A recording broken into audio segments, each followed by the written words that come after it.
Hello friends, आपका स्वागत है एक और नए वीडियो में।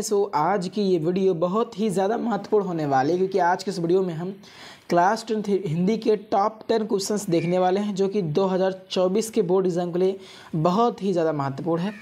आप इस वीडियो को लास्ट तक जरूर देखें। तो जैसा कि आपको पता होगा कि 20 नंबर का बहुविकल्पीय प्रश्न आएगा, तो उसी के संदर्भ में ये वीडियो है। ये वीडियो बहुत ही महत्वपूर्ण है। आपको इन सभी 10 प्रश्नों को अच्छे तरीके से तैयार कर लेना है। तो पिछली वीडियो में हमने टॉप 10 क्वेश्चन देखे थे और आज की इस वीडियो में भी हम और 10 टॉप 10 क्वेश्चन लेकर आए हैं। आपको इनको भी तैयार कर लेना है। तो ये टॉप 10 क्वेश्चन की सीरीज चल रही, तो आपको लगातार इसको देखते रहना है।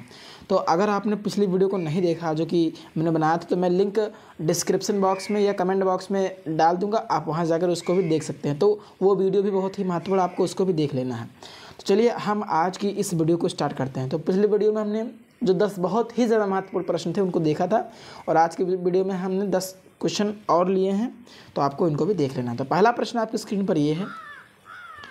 पहला प्रश्न, इस तरीके से भी बोर्ड एग्जाम में आपको क्वेश्चन देखने को मिलेगा, आपको इसको पढ़ के जाना है। इस तरीके का प्रश्न बोर्ड एग्जाम में 1 से 2 क्वेश्चन तो पक्का आता ही आता है, तो आपको इसको भी देख लेना है। पहला प्रश्न आपकी स्क्रीन पर यह है कि निम्नलिखित कथनों में से कौन सा कथन जो है वो सत्य है। तो इस टाइप का 1 से 2 क्वेश्चन आपको मिलेगा।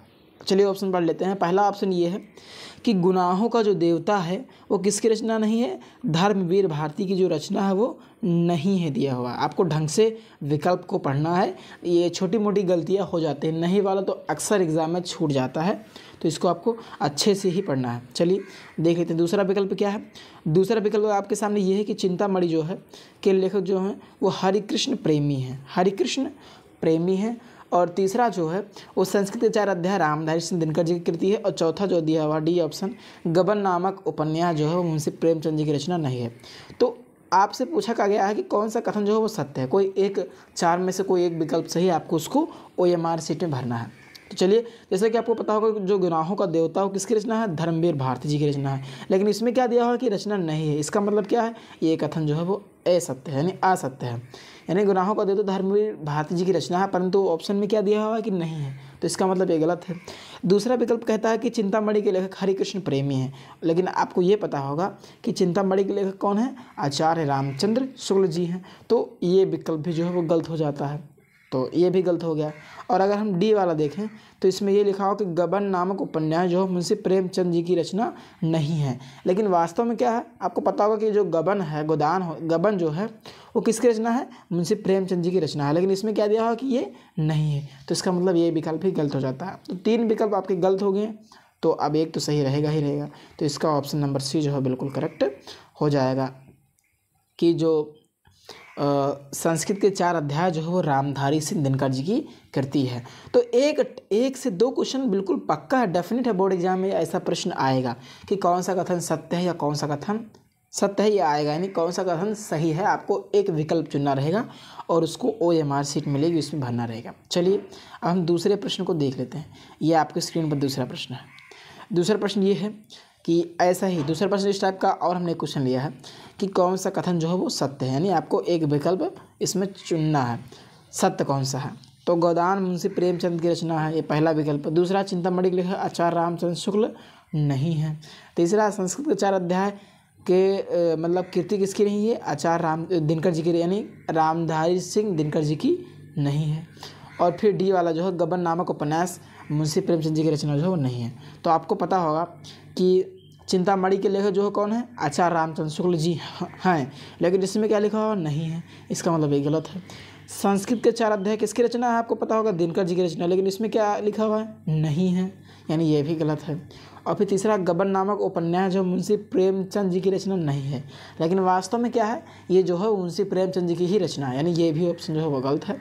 तो आपका पहला जो है वो सही हो जाएगा, क्या कि जो गोदान है वो किसकी रचना है, मुंशी प्रेमचंद जी की रचना है। तो आपको इस तरीके से विकल्प को पहचानना है कौन सा सही है कौन सा सही नहीं है। तो अक्सर नहीं में गड़बड़ा जाता है। आपने क्या देखा, मान लीजिए एग्जाम में आप बैठे हुए हैं, आपने देखा चिंतामणि के लेखक रामचंद्र शुक्ल जैसे आपने देखा तुरंत टिक कर दिए, लेकिन आप ये नहीं देखना भूल गए, तो ये गलत हो जाता है। तो आपको नहीं ज़रूर देखना है क्योंकि ये अक्सर गलत हो जाता है बोर्ड एग्जाम में।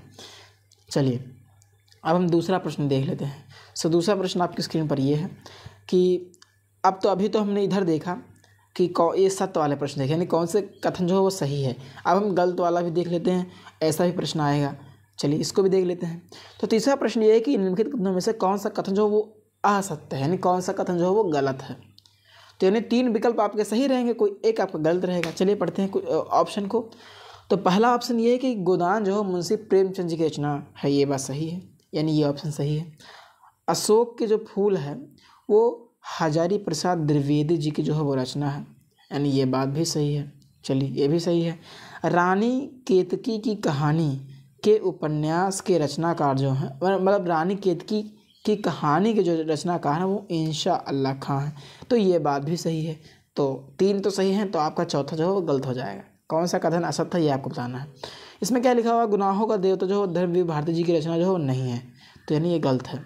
गुनाहों का देवता इन्हीं की रचना है, तो ये नहीं लिखा हुआ है। अगर ये लिखा होता कि गुनाहों का देवता धर्मवीर भारती जी की रचना है तब ये सही हो जाता, लेकिन इसमें क्या लिखा हुआ है कि ये इनकी रचना नहीं, इसका मतलब ये गलत बात है, यानी ये एक गलत ऑप्शन है, तो ये वाला सही हो जाएगा। अब इसी पर एक क्वेश्चन और देख लेते हैं और हम इसको ख़त्म करते हैं, तब दूसरे टाइप पर बढ़ेंगे। चलिए अगला प्रश्न ये है, वही टाइप का प्रश्न है, कौन सा कथन जो है वो असत्य बताना है आपको। हिंदी साहित्य का इतिहास के लेखक शुक्ल जी यानी आचार्य रामचंद्र शुक्ल जी हैं, तो ये बात सही है। फिर अगला ऑप्शन ये है कि पानी में चंदा और चांद पर आदमी के लेखक जयप्रकाश भारती जी हैं, ये बात भी सही है। और फिर तीसरा ऑप्शन जो है सी वाला, आकाशदीप जयशंकर प्रसाद जी की रचना, ये बात भी सही है, लेकिन ये बात गलत है। कौन सी 3 सही है, तो ये गलत रहबे करेगा कि बर्फ़ की गुड़िया जो है वह रामचंद्र शुक्ल जी की रचना है, पर ये गलत है। बर्फ़ की जो गुड़िया है वो किसकी रचना है, वो है जयप्रकाश भारती जी की रचना है, तो ये ऑप्शन जो है हमारा गलत हो जाता है। तो ये मैंने 4 प्रश्न देखे, इस टाइप के प्रश्न बोर्ड एग्जाम में आपको देखने को मिलेंगे, इसलिए मैंने इसको कराया, तो इसको आपको डन कर लेना है, ठीक है। अब चलिए हम और प्रश्न को जल्दी जल्दी देख लेते हैं। फिर नेक्स्ट क्वेश्चन ये है, अब और जो इम्पोर्टेंट क्वेश्चन उसको भी हम देख लेते हैं। तो अगर आपको वीडियो पसंद आ रही है तो मिशन बोर्ड चैनल को सब्सक्राइब जरूर करें। तो 5वां क्वेश्चन जो है वो आपकी स्क्रीन पर ये है कि निम्नलिखित में कौन से जो हैं वो निबंधकार शुक्ल युग के हैं, बाबू गुलाब राय, श्याम सुंदर दास, जयशंकर प्रसाद जी। तो इसका जो ऑप्शन डी वाला है वो बिल्कुल करेक्ट हो जाएगा। ये जो तीनों आपको दिख रहे हैं, तीनों लेखक जो हैं वो निबंधकार जो हैं वो शुक्ल युग के हैं। कौन कौन से हैं, तो बाबू गुलाब राय हैं आपके, और श्याम सुंदर दास जी हैं आपके, और जयशंकर प्रसाद जी भी हैं। तो यानी ये तीनों लोग हैं, तो इसका मतलब ये वाला ऑप्शन आपका उपरोक्त सभी जो है वो सही हो जाएगा। तो आपको इसे इसको याद कर लेना है। चलिए 6वां प्रश्न ये है कि कलम का जो सिपाही है वो किसकी जीवनी है, तो इसका सही जवाब हो जाएगा अमृत राय की है। किसकी है, अमृत राय की है। आपको इसका स्क्रीनशॉट जो है वो लेते चलना है। मैं आपको सभी प्रश्न अच्छे तरीके से बता रहा हूँ, आपको नोट कर लेना है। तो ये 2024 के बोर्ड एग्ज़ाम के लिए वेरी वेरी इंपॉर्टेंट है ये सारे प्रश्न। तो ये 10 प्रश्नों की सीरीज चल रही है, आपको सभी प्रश्नों को तैयार कर लेना है। सभी प्रश्न बोर्ड एग्जाम की दृष्टि से बहुत ही ज़्यादा महत्वपूर्ण है। चलिए अब हम देखते हैं 7वां प्रश्न। तो इधर मैंने ये क्वेश्चन देख लिए, अब हम बढ़ते हैं 7वें क्वेश्चन की ओर। तो ये रहा आपका 7वां प्रश्न। 7वां प्रश्न ये है कि पंचपात्र नामक निबंध जो है वो किसकी रचना है, आपको बताना किसकी रचना है। तो OMR शीट में 4 विकल्प रहते हैं, इस तरीके से आपको एक विकल्प को गोला भरना रहेगा। तो पंचपात्र जो है वो पद्मलाल पुन्नालाल बख्शी जी की रचना है, यानी आप इसको ऐसे क्या करेंगे, इस तरीके से जो है वो भर देंगे। दूसरा ऑप्शन सही, तो आपको ऐसे इसमें गोला जो है वो कर देना। इस टाइप से मैं आपको दिखा रहा हूँ कैसे गोला भरना है। तो 4 विकल्प रहेंगे, आपको एक विकल्प ही भरना रहेगा।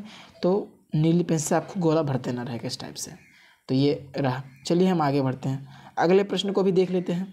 सो अगला प्रश्न आपकी स्क्रीन पर ये रहा, 8वां प्रश्न कि हिंदी एकांकी का जो सम्राट है वो किसे कहा जाता है। बहुत ही इंपॉर्टेंट प्रश्न है, वेरी वेरी इंपॉर्टेंट क्वेश्चन है। ये कई बार रिपीट हुआ, कई बार ये प्रश्न रिपीट हुआ बोर्ड एग्जाम में। तो 4 ऑप्शन आपके दिए हुए हैं, 4 ऑप्शन है। पहला विकल्प ये है कि राम कुमार वर्मा, दूसरा मोहन राकेश, तीसरा सदल मिश्र, चौथा है महादेवी वर्मा। तो इसका ऑप्शन नंबर फर्स्ट जो है वो बिल्कुल करेक्ट हो जाएगा, Ram Kumar Verma is the right answer. Ram Kumar Verma जो है इसका सही जवाब हो जाएगा। चलिए अगला प्रश्न ये है कि सरस्वती पत्रिका के जो संपादक हैं वो कौन है, मतलब कौन है। ठीक है, पहला ऑप्शन है श्याम सुंदर दास, दूसरा रामचंद्र शुक्ल, तीसरा महावीर प्रसाद द्विवेदी, और चौथा ऑप्शन जो है आपका वो बालकृष्ण भट्ट है। तो इसका ऑप्शन नंबर सी बिल्कुल करेक्ट हो जाएगा। कौन सा? महावीर प्रसाद द्विवेदी, इसका राइट आंसर हो जाएगा। तो आपको टिक कर लेना है। ये प्रश्न काफ़ी ज़्यादा महत्वपूर्ण है। चलिए अंतिम प्रश्न को भी देख लेते हैं। अंतिम प्रश्न आपकी स्क्रीन पर ये रहा कि नासकेतुपाख्यान, नासकेतुपाख्यान के जो लेखक हैं वो कौन हैं? नासकेतुपाख्यान, तो नासकेतुपाख्यान के जो लेखक हैं वो कौन हैं, ये आपको जो है बताना है। तो इसका ऑप्शन नंबर सी जो है वो बिल्कुल करेक्ट हो जाएगा, सदल मिश्र, सदल मिश्र इसका करेक्ट आंसर हो जाएगा। तो ये थे हिंदी के टॉप 10 क्वेश्चन, टॉप 10 क्वेश्चन थे जो कि मैंने आपके सामने डिस्कस किए हैं। तो आपको इन सभी का जो है वो इस तरीके से स्क्रीनशॉट ले लेना है। तो आपको इसका स्क्रीनशॉट जो है वो ले लेना है। तो मैं आपको सभी प्रश्न जो है वो दिखा रहा हूँ, आपको इन सभी क्वेश्चंस को स्क्रीनशॉट जो है वो लेते हुए चलना है, सभी को नोट कर लेना है। तो आशा करता हूँ कि आपको ये वीडियो पसंद आया होगा। वीडियो पसंद आया तो वीडियो को लाइक करें, और यदि चैनल पर नए हैं तो चैनल को सब्सक्राइब ज़रूर करें। धन्यवाद।